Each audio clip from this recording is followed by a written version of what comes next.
that reconnection back to the person whom they've lost. And so on and so forth.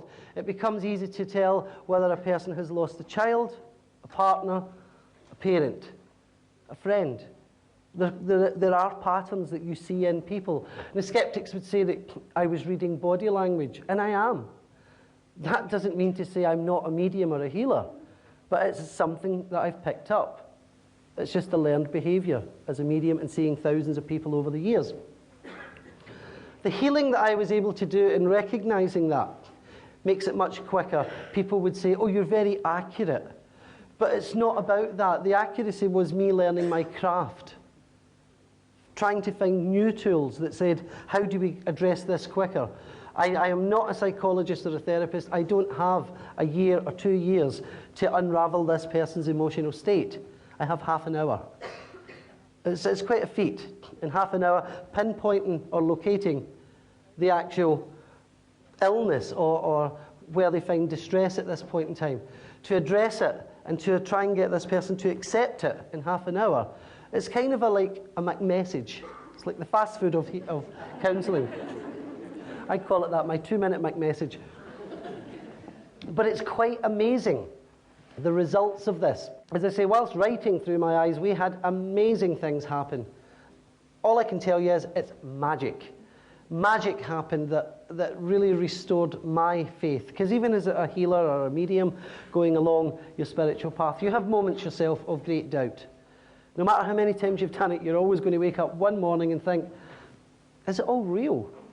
And then you need to look for the magic again. Or basically, you need to link with your higher self again and say, have I lost you somewhere?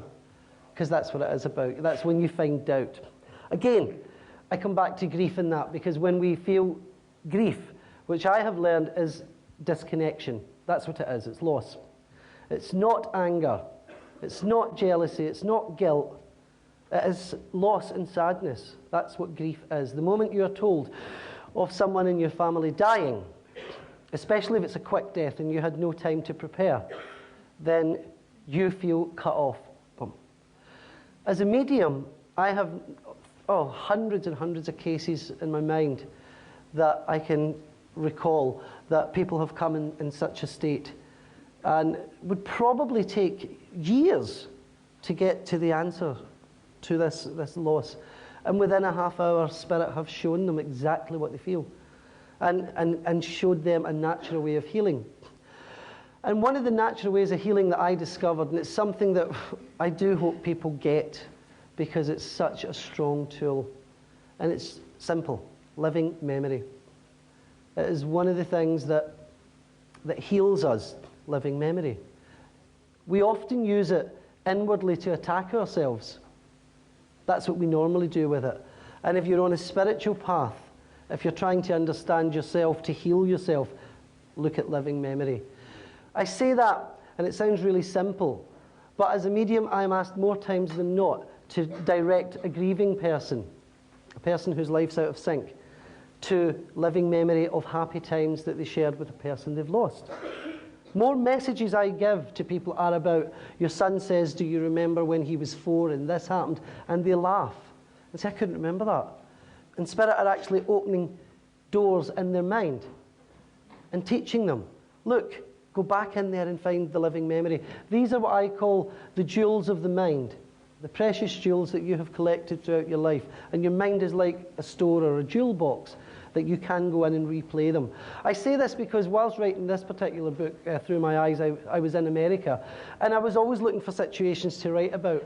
And a woman in a situation like this put her hand up and said, Gordon, I lost my mother 9 years ago, and I can't stop crying. I just keep thinking of her death. For 9 years, I keep thinking of her death, and it tortures me. And within a second, I had the answer, and I said, in that 9 years, have you ever thought of your mother's life? Because I'm sure she did more than die. And the woman looked at me like that was some great revelation, like, oh my God, you're so wise. And I thought, no, just grounded in reality. But do you know how many people actually do that to themselves? Look at a death, and they constantly see the suffering. If you see what I mean about what we do with our mind and our images that we have,